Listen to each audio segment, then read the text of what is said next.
IT, forging IT security experts. Secure Ninja. Hey everyone, I'm Alicia Webb with SecureNinjaTV, and I'm here at Blackhat 2013 at Caesars Palace in Las Vegas, Nevada. I'm speaking with Dan Ford. He is the Chief Security Officer with Fixmo. Dan, how are you today? I'm doing great, Alicia. How are you? Very well, thank you. Thanks for talking to us. Hey, thanks for having me back. I always enjoy being on. Definitely. You're like our go-to guy for everything we need to know about mobile security. So that's awesome. And it's been a year since the last Blackhat. Mm-hmm. So there have been a lot of changes made. Absolutely. There's been people making a lot of noise in mobile. Everything from, Charlie Miller last year saying that there wouldn't be a jailbreak actually released for the new iPhone 4S, iPhone 5, and we saw that. Mm-hmm. A lot of people presenting a lot of interesting talks here on mobile at Blackhat, and there's even some nice interesting ones that are going to be coming up today and tomorrow as well. Definitely. Were you able to attend some talks so far? Absolutely. I've attended a lot of talks, two specifically on mobile, which I think are very interesting to the community out there. One that has to do with, it was called Practical Attacks on MDM Solutions, Mobile Device Management Solutions. This is what enterprises use to manage all of their mobile devices in their organization. It was a great presentation. I think it was somewhat misleading. Their opinion was that any container software was not going to protect your mobile device or enterprise data inside the container as well as you think they are. And I think they really kind of did a huge disservice because they took a look at container companies that are really just trying to make it easier for organizations to manage the data. Not looking at a security company that happens to do a container. Every company that they looked at, specifically the one that they demonstrated was Good Technology in their container, and Good Technology's been doing this for a number of years. They were able to bypass their jailbreak detection. Now, I can't speak on how well Good does their jailbreak detection, but we know that Laccoon Security, who did the demonstration, was easily able to bypass it and was easily able to bypass their root detection. They utilized a technique called hooking. So the reason why some of this isn't as practical as they said was that you had to actually have the person's physical device, right. Especially when it came to an iOS device. So I had to have your physical device. You had to have it unlocked. Now, of course, if you only had a 4-digit PIN on your iPhone, then we know how it's very easily broken. But I think nowadays, especially for corporations, they're making it to where you have to have a little bit more than a 4-digit PIN. Maybe not, but you still have to realize that you're missing your phone. And if you're missing your phone for more than 15 to 20 minutes, I think most of us at this point, like myself, I would go paranoid. I would freak out. Right. I mean, I always kind of know where my phone is. I'm kind of always checking my pockets, even when I'm walking around, especially here at Blackhat. Right. Right? Where's my phone? I want to make sure, one, that it's still in airplane mode while I'm here at Blackhat. So it was kind of, again, I feel it was very misleading because the part that they're accurate on is that your security for iPhone or Android for an enterprise is solely dependent on your ability to detect a compromise. Well, the companies that they looked at, they're not security companies. And so, I've invited them to take a look at Fixmo, but so far, they haven't had time. But I would like to know. We're very serious about making sure that our product is remaining as secure as possible, and we go through a lot of penetration testing on our product with third parties all the time. So there's that. But the most important part, again, is it's for that attack to occur the way Laccoon Security did, it's a targeted attack.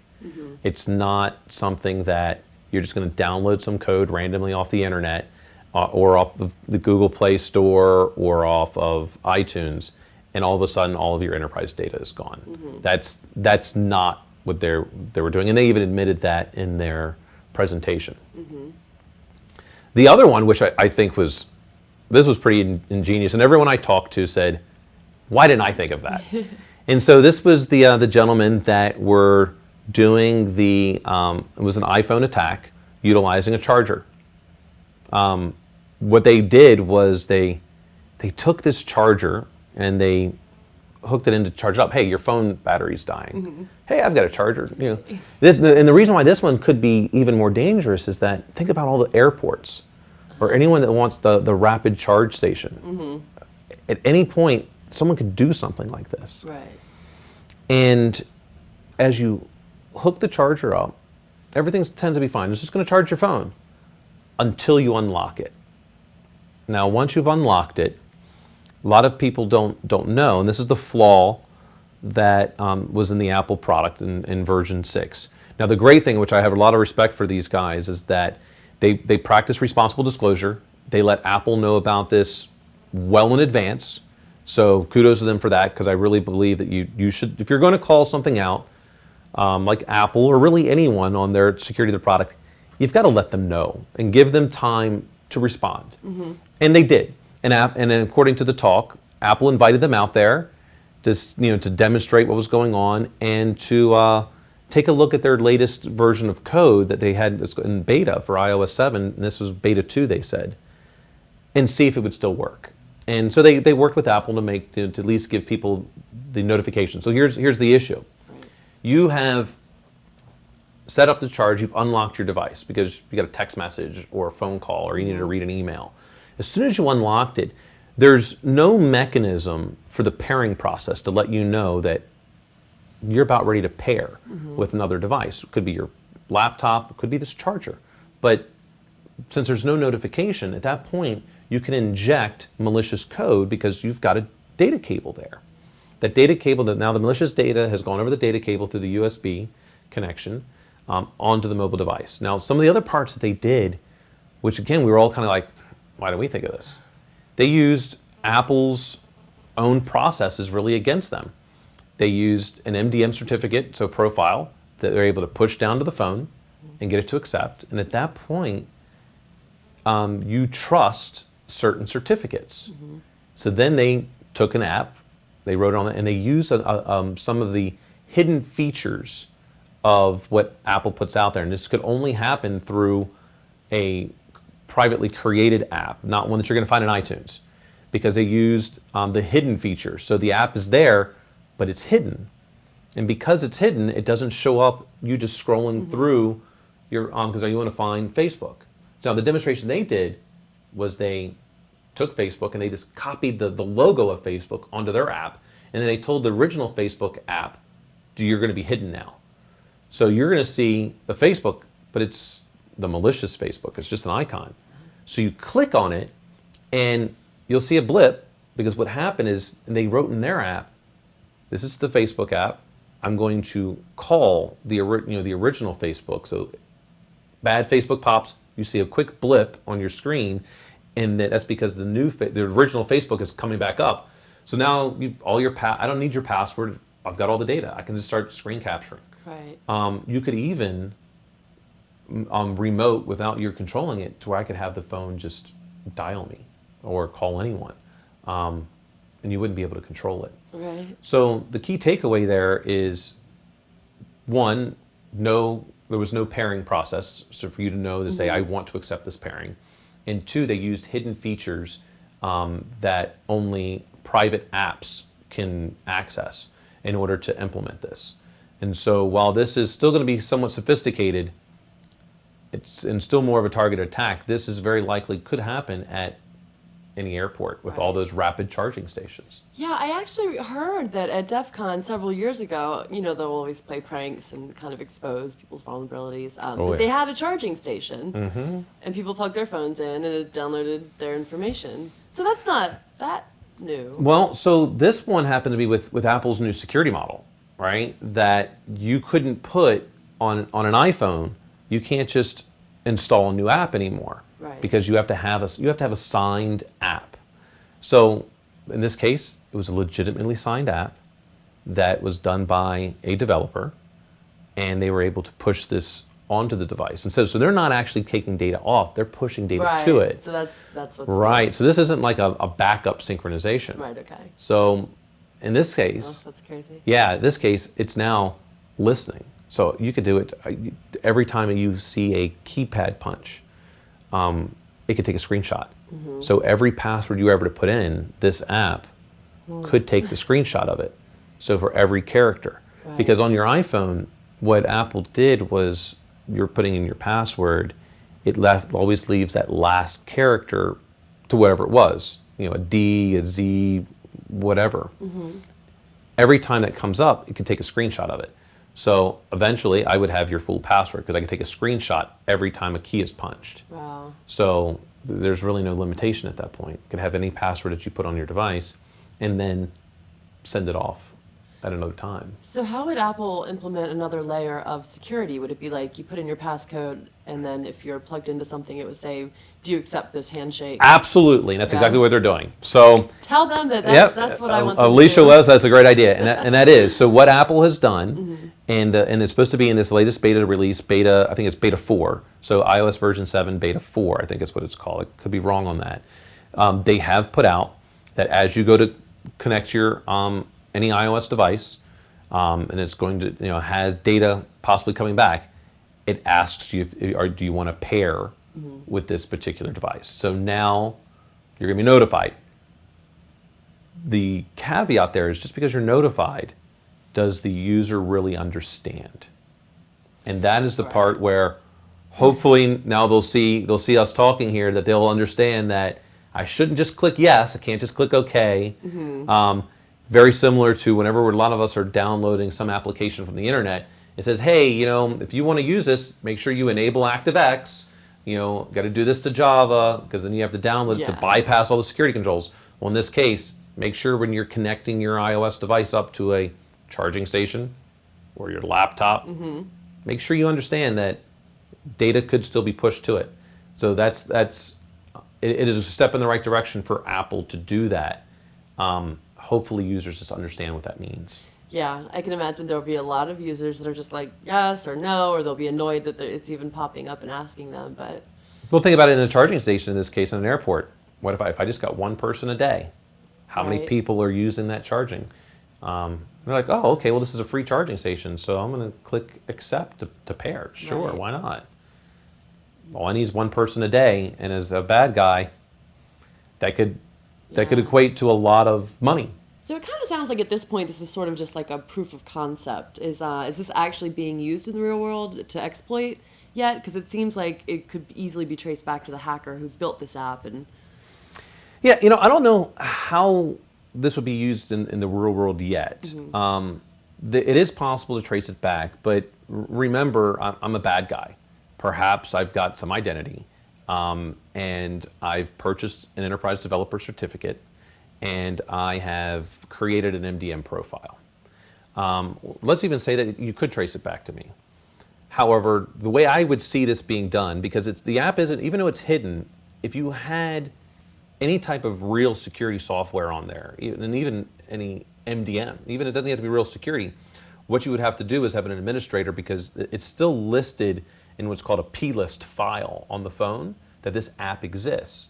So if you had even rudimentary mobile device management software out there, and an administrator saw that a new app was put on the device, if they're paying attention, then you can shorten that exposure window down, because you'll know that this person has an app on there that has never been seen before, and it doesn't show up in an App Authority database or a Lookouts database or any of the other ones that are taking a look at all the apps that are out there. So if they're doing that, it's possible then to shorten that window. But say I'm the bad guy. All I need to be able to do is, in this app, being creative, have it there for only a short period of time and then remove itself. oh yeah, And at that point, that's going to make it more difficult to trace, because now you didn't know that you ever had this malicious app on there, because remember, it was hidden. right. And us regular users don't necessarily are able to look on the phone and say, hey, what's going on? Because you don't have access to these tools. You're just a regular user for your company, or you just have an iPhone that's just for personal use. You had no idea. So while they may not be doing it today, there are ways to kind of get the data, remove yourself, because I've already got everything I want. I already got your bank account information, or your credit card, or your Facebook stuff, because, I don't know, I mean, spy phone type software sells for anywhere from like $30 to $300. Maybe I just needed enough to find out whether or not you were a cheating spouse or not. Maybe that's all I'm looking to do. Hey, okay, so my spouse, I think, is cheating on me. I found out that they are. I don't care that you knew that I did this because I found out that you were cheating on me. So it really depends. Right. This could be put into that spy phone type category software that I want to find out what's going on. Maybe I want to know what my kids are doing. Yeah. So there are legitimate purposes for it, but there's also ways in which bad guys could take this and still get data and remove itself prior to you knowing that it happened. Because if all I'm looking for is your bank account, I've got it, I've sent it back, and I've removed myself from it. That's even scarier than being hacked and finding out you've been hacked. Yeah, because Not now you don't, finding out right, you've been because hacked. you don't know where it happened from. Yeah. And that's all it really takes. Well, hopefully people will protect themselves a little bit more as far as just not using that charging station. This is one of the big reasons why whenever Apple comes out with a new update, it's always advised to update it as quickly as possible, because they have security fixes in there. When iOS 7 comes out in its full release, I'll be recommending to all of my customers as well as my internal employees, if you've got an iOS device, update to version 7. Now, there's a lot of talk with DEF CON coming up tomorrow. We've got some people on our team, our Ninja Task Force, and they were asking me, we've heard this and that about protecting our phones and that sort of thing. So what advice would you give them to protect their phones? So how many years have you all been coming out to DEF CON? This is our second year. Yeah, so I've been out to DEF CON the last 2 years as well, and for the last 3 years consecutively, someone at DEF CON has taken over the mobile carrier network here at the conference. They have exploited every mobile device. There is no So my advice is, don't even bring your phone down on the floor, because most you have an iPhone, if I remember correctly. I do. You can't take your battery out No. of your iPhone. So just powering it off, it's not good enough. Really? Yeah, it's not good enough. So my suggestion, if you just need phone numbers, to be able to communicate with people. Yeah, I'm texting people all day long at these things. Well, then coordinating everything. I would go back up my phone. I would erase it, everything off of it, and then just put on my contact list, and that's it. Yeah. Don't have your Facebook on there. Don't have any email. Don't even include an email. And then when DEF CON is over, erase your phone again, and then restore from backup Okay. when that's you're smart. back home. Yeah, that was Not my here. that was my first thought last year when I came to DEF CON. I was like, well, I'm hearing all these warnings about being hacked, and I was like, I'm just gonna take everything off my phones, and if someone wants my information, they can. Now, so what I do, I'm a little bit more paranoid. Is that not only do I erase that, when I basically am done with DEF CON, I have another SIM card that's not been activated yet, and so I take my current SIM card and I destroy it, and then I'll put in a new SIM card, and I will activate it and put my phone number onto that SIM. Okay, that's smart. Because they'll be demonstrating SIM card hacking here at Blackhat, and I think they're also demonstrating a SIM card hack at DEF CON as well. Are they? So it's not whether or not you're paranoid, it's whether or not you're paranoid enough. Right. I'm extremely paranoid. Exactly, as you should be. Now at DEF CON, I know everyone is like playing pranks and kind of showing what they can do, and they're like demoing that this is hackable and that's hackable. But would you say there's actually like malicious hackers there trying to get information? Oh, absolutely, there are. I mean, there's always. This is the type of crowd that we don't necessarily know who's who. People have Twitter handles. I mean, for example, the Jester. He's here. Right, but we don't know who he is. I know. And so, would love to meet him. Right. I mean, it'd be great if you put on like a mask and we could, guarantee his security. But hey, I get it. I mean, this is a guy that is, doing some, great stuff out there to protect, this country, a real patriot. Think of all the people that want to uncover him. Right. And there are some bad people that want to uncover him. I'm sure those bad people are here at this conference. Right. And whether or not they want to do something malicious to you or not, they don't necessarily know when they maybe take over the cell towers, or not cell tower, basically creating like a Faraday cage where they're going to make it to where you're connecting to them. They don't know that it's Alicia Webb connecting. All they know is they got bank account information. Right. If you were doing mobile banking. Yeah. And remember, it's about street cred a lot of times.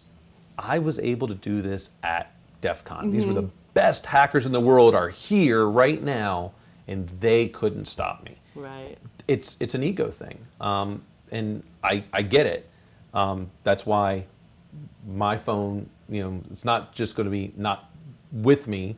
It's going to be at a hotel that I don't stay at, which is close to the conference. It's going to be in a storage safety deposit Right. box at a bank in a different city. Exactly, pretty much. I mean, if I could do that, that's what I would do. So, because I've got everyone that I need to, talk to me at that moment with me, I can easily get back to my hotel, which is far away from Rio.